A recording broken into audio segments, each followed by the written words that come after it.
Hello and welcome to Story Starters, a series of short creative writing videos for children. My name's Sue Palmer and I write fiction for children, and if you've read any of my stories you'll know that my latest project is the May's Moon trilogy, which tells the story of 13-year-old Michael May's dream of becoming the first child astronaut. When I'm not here writing, I visit schools to run space and creative writing workshops. And in these Story Starters videos, I'd like to share with you some of my writing tips, some of the methods I use for creating stories, and share with you the things I've learnt in my writing. So I'm going to show you how I develop my character, the setting in which my story takes place, the plot for my story, and the first few lines of my writing. So if you're a budding writer, or if you've got a project for school and you're after some inspiration, or if you just want to do this for fun, why not join me in the Story Starters videos?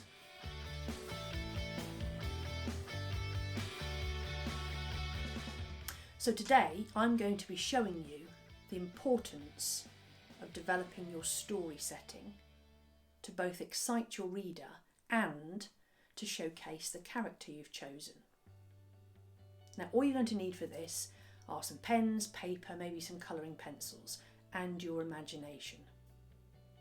So what do we mean by setting? Well, it's quite simple. It's the time and the place of your story. It's the when and the where your story takes place. So this can be something that is real life, real time, or fantastical, futuristic, past. It's up to you. But how you develop your setting is crucial to your characters. You can put obstacles in their way through your setting. You can make life easier or more difficult according to the setting that you choose. So just take a couple of minutes to think about your favourite stories and think about when they take place. Do you like stories set in the past, the present, or the future? And where those stories take place and the worlds created by those writers. What appeals to you and what would you like to see in the stories you're writing? So for me, one of the stories that had the greatest impact in terms of the setting and the backdrop was Philip Pullman's Northern Lights and the travels of Lyra. So for me, that world was very emotive and I can still picture it now.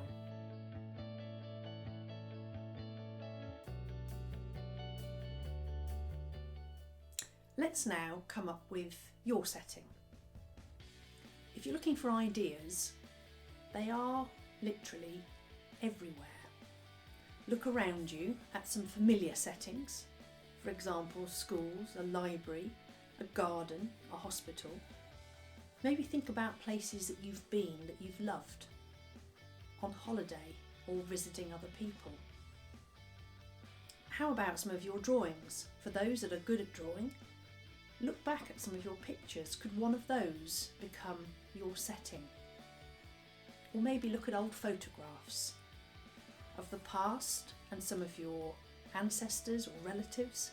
Is there something there that sparks your interest? So for me, in May's Moon, my setting came first, before my character and before the story. And my inspiration for May's Moon came from a visit to the Science Museum in London. And it was there at the Exploration Space display that I started to think. I was there with a group of Year 3 children, and as we moved around the room looking at spacesuits and replicas of spacecraft, I started to think, what if a child could go to space? What if there was a possibility? And looking around that room and all of the amazing things to do with space gave me my setting. So for you, have a think about where you can get your inspiration. Have a think about the time in which you want to set your story, and start researching and pulling together some information.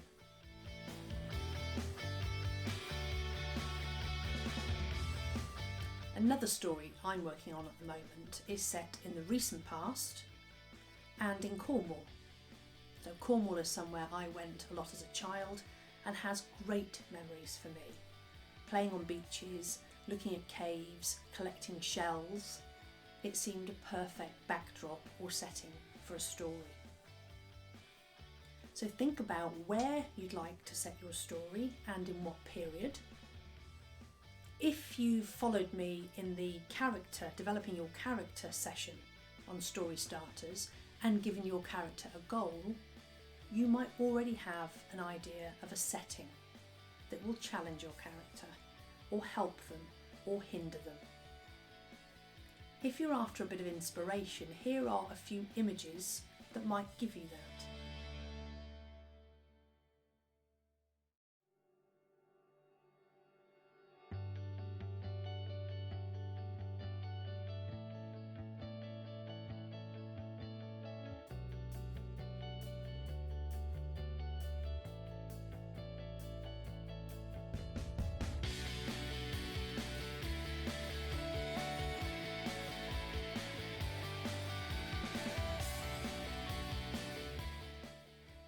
Once you have a picture or an image or a drawing of your setting, and you're clear about where and when your story is going to take place, the next step is to fill out the detail of your setting. So I use something called a setting sheet, which is one bit of paper with a number of questions I ask myself about my setting. And here is where I put the most important details and information about my world. It's just for me, it's to help me with planning my story, it's to help me work out what to do with my character. So the blank version looks like this, and if you want your own copy you can download it at www.sypalmer.com. Now I take this blank version at the start of every story and I fill it out as comprehensively as I can. So for May's Moon, I wanted a story that was fiction but had a lot of space fact.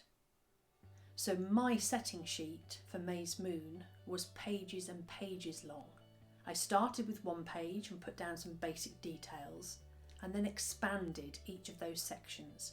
So I had lots of facts and figures about space launches, what it's like to live in microgravity and things like that, to make it as realistic as possible. So think about your setting, think about the information you need, and fill out this form in as much detail as possible.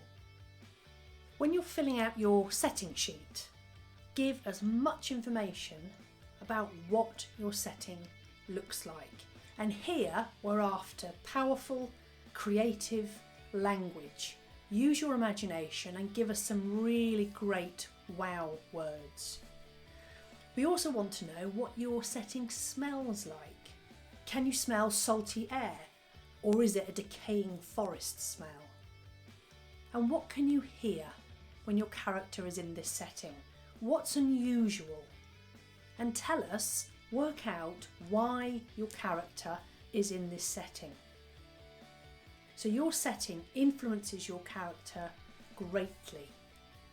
Just imagine if you chose an alien as your character and the story was set in space. You can imagine how your character might behave.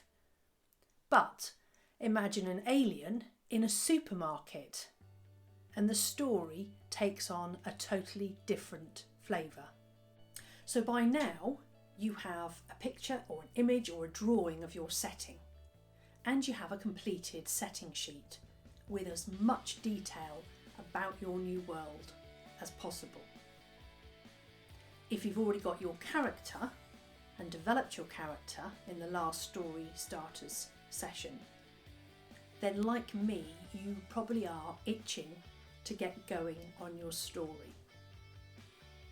So the next Story Starters session will be looking at your plot. If you have your character, you have your setting, what is the story? How is your character going to act and behave in your setting to create an exciting story for your readers? If you'd like downloads of the setting sheet or the character profile sheet from the last session, then you can get those on my website at www.sypalmer.com. Have a play with your setting, come up with something that you think is fantastic, and then we'll move on to the next session, which is creating your plot.